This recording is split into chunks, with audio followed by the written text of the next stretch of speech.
사실 러시아가 우크라이나를 침공했던 것 중에 하나는 푸틴 대통령의 개인적 감정도 크게 작용했을 건데 거기에 젤렌스키 대통령도 한 역할을 했죠. 푸틴 대통령의 어떤 정치적인 모욕과 이렇게 폄하하는 내용들을 계속 해왔기 때문에 결코 유리한 입장은 아닙니다. 뭐 물론 우크라이나보다는 좀 낫죠. 돈이 많다, 다양한 무기체계 플랫폼을 다 생산할 수 있는 능력이 있다. 그런데 뜯어보면 꼭 그렇게 녹록하지 않습니다. 내부적인 형편이.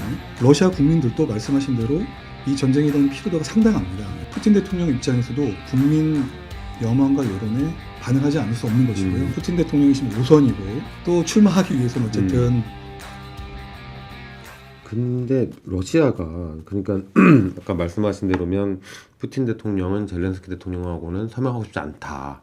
이게 뭐 어떤 이유, 개인적인 감정 때문에 그런가요? 아니면 러시아도 나름대로의 어떤 정무적인 판단이 들어가 있는 그런 부분인가요? 아마 이제 감정적인 부분도 많이 저는 들어가 있을 거라고 보고 있고요. 그리고 사실 러시아가 우크라이나를 침공했던 것 중에 하나는 푸틴 대통령의 아마 개인적 감정도 크게 작용했을 건데 거기에 젤렌스키 대통령도 한 역할을 했죠. 푸틴 대통령의 어떤 정치적인 모욕과 이렇게 폄하하는 내용들을 계속 해왔기 때문에 인간적인 미움과 증오도 분명히 있었을 것입니다.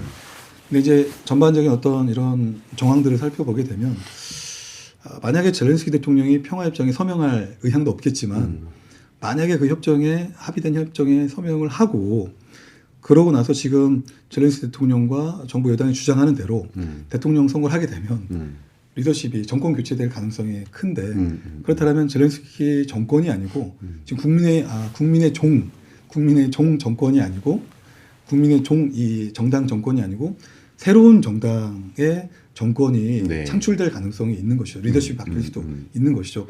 만약 새로운 리더십이 젤렌스키 대통령 당대에 체결되었던 이 협정을 부정하게 되면 또다시 분쟁의 반복이고 러시아도 보면 이제 뭐 미국처럼 세계적인 차원에서의 패권 국가가 아니고 그 유라시아라고 하는 제한된 공간에서의 패권을 유지하고 안정을 선호하는 측면도 있습니다. 그런 차원에서 이제 더 이상 모르겠습니다. 이제 동유럽은 또 그런 생각을 갖고 있지 않겠죠. 우크라이나랑 평화협정하면 또다시 이제 동유럽 발트 국가를 침공하려고 할 것이다라는 생각을 갖고 있지만 러시아 입장에서는 어떤 이 협정에 대한 법률적 기초를 완전하게 가져가서 추가적인 분쟁을 더 이상 일으키지 않거나 연루되지 않기를 바라는 마치 거인의 역습. 뭐 거인이 몸뚱이가 크니까 이렇게 좀 공격받을 수 있는 것도 커서 그에 대한 위기의식이 큰 것처럼 그런 인식들도 사실은 있다는 것입니다. 그래서 아마 새로운 리더십과 협정을 체결하는 이유도 법률적인 완전성, 불가역적인 측면을 가져가길 원하고 협정이 체결된 이후에도 사실은 교전이 일어나지 않으리라는 법이 없기 때문에 최소한 우크라이나 이제 새로운 대통령 뭐 5년이 됐건 이렇게 기간이 어떤 평화 체제를 구축하고 나면 이 협정이 그래도 이제 지속될 수 있으니 아마 그런 부분들을 조금 보는 게 아닌가 이렇게 생각합니다. 그럼 러시아도 결국은 전쟁에 대한 피로도가 상당하다는 뜻으로도 이제는 진짜 끝내고 싶어하는. 사실 러시아도 결코 유리한 입장은 아닙니다. 뭐 물론 우크라이나보다는 좀 낫죠. 돈이 많다. 뭐 자체적으로 우크라이나처럼 우크라이나 무인 체계밖에 사실은 생산할 능력이 안 되지만 러시아는 뭐 다양한 무기체계 플랫폼을 다 생산할 수 있는 능력이 있다. 사실 그런데 뜯어보면 꼭 그렇게 녹록하지 않습니다. 내부적인 형편이. 첫 번째는 러시아 국민들도 말씀하신 대로 이 전쟁에 대한 피로도가 상당합니다. 그래서 일종의 밸런스 게임이라고 하죠. 전쟁 지속을 원하느냐 아니면 평화 협상을 원하느냐라고 하는 이 양자택일의 여론조사에 있어서 러시아 국민도 이제 50% 이상이 평화 협상을 원합니다.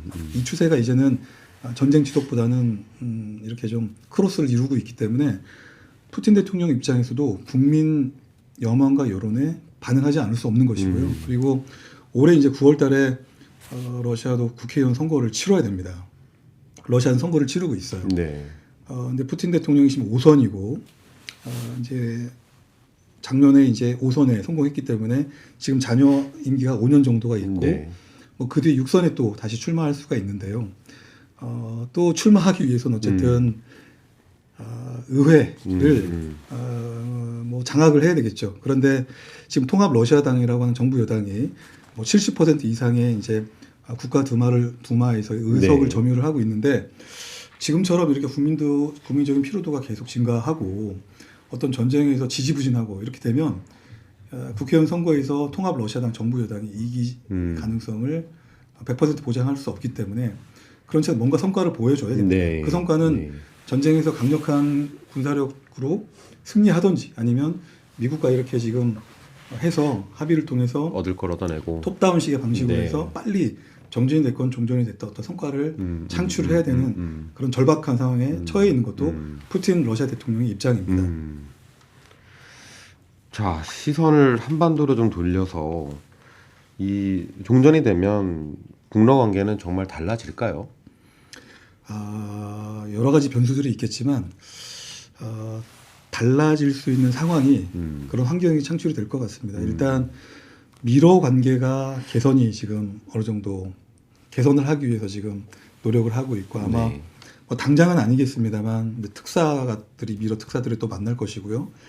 거기 안에서 또 대강의 합의가 이루어지면 트럼프 대통령과 푸틴 대통령이 아마 사우디아라비아에서 회동할 가능성이 매우 커 보입니다. 아마 미러 정상들이 만나는 시기는 3월을 넘지는 않을 것 같고요. 그렇게 된다면 미러 간의 이 관계가 획기적으로 개선이 되게 되면 이런 또 미러 간의 관계가 미북 관계에도 일정 부분 영향을 미칠 것이고요. 영향을 미칠 수밖에 없는 다양한 뭐 좀 원인들이 있을 텐데 트럼프 대통령의 발언들 중에 좀 제가 유심히 좀 관심을 갖는 것은 네. 그 2014년 러시아 크림 병합했다고 하는 그 징벌적 조치로 러시아를 당시 G8입니다. 네. G8 주요 8개국 체제에서 러시아를 배척하지 않았더라면 러시아가 우크라이나를 침공하지 않았을 것이다.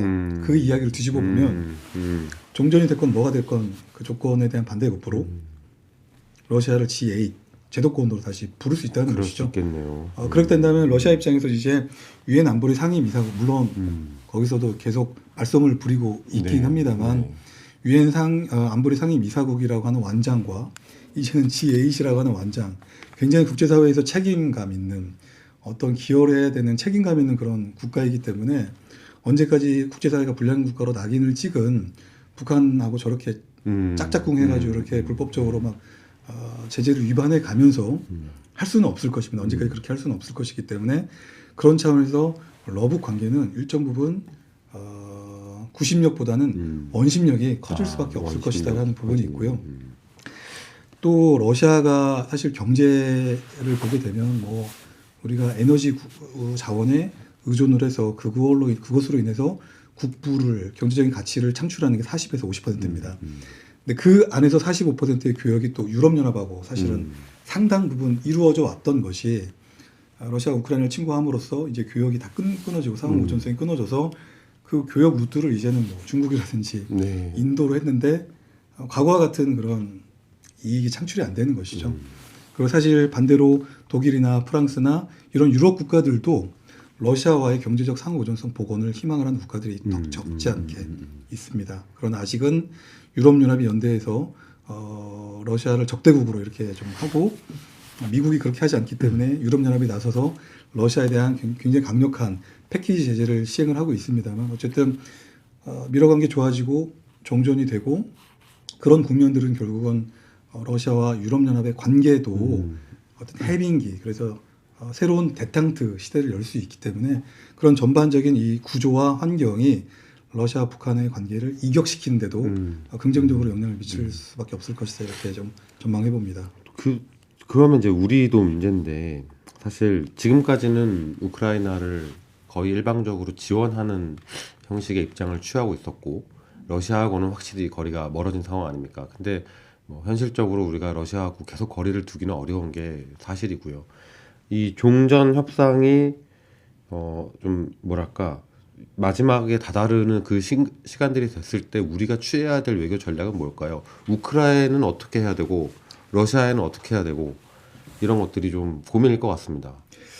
이제 뭐 다행인지 불행인지 모르겠지만 트럼프 이 출범으로 인해서 기존에 우리가 아주 익숙하게 알고 있었던 자유주의 국제 질서는 이제 종언 그 유효 기간이 좀 소멸되는 게 아닌가 싶습니다. 그게 이제 유엔 총회에서 나타났잖아요. 네.